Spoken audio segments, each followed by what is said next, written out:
Hi everyone, in this video, I will mention 10 common problems that 4th generation Honda Odyssey minivans are prone to experience.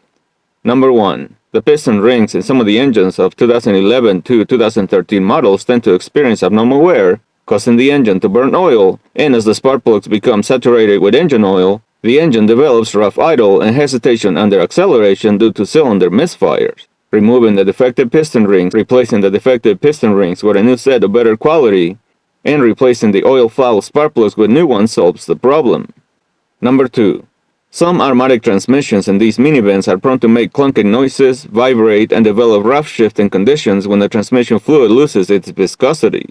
Performing a complete transmission flush using genuine Honda ATF DW-1 transmission fluid and performing a software update usually solves these problems. Number 3.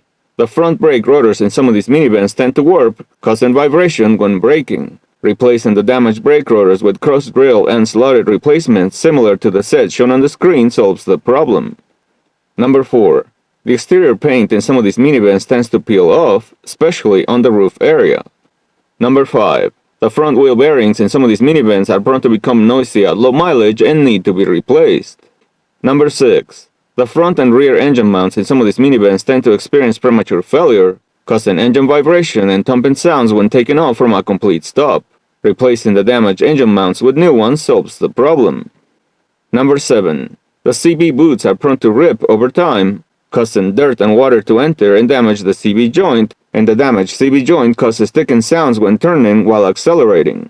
Replacing the bad CB joint and installing a new boot, or replacing the complete axle assembly solves the problem. Number 8. The engine air intake hose in some of these minivans tends to crack and rip over time, causing the engine to become hard to start, develop rough idle and hesitation under acceleration, and this is caused by the additional air entering the engine that is not being measured by the mass airflow sensor. Replacing the torn air intake hose with a new one solves the problem. Number 9. The batteries inside the TPMS sensors tend to go dead over time, causing the TPMS light to illuminate in the instrument panel. Replacing the old TPMS sensors with new ones and programming them to the vehicle solves the problem. Number 10. The power steering pump in some of these minivans is prone to develop fluid leaks and becomes noisy at low mileage and needs to be replaced. Those are 10 common problems that 4th generation Honda Odyssey minivans are prone to experience.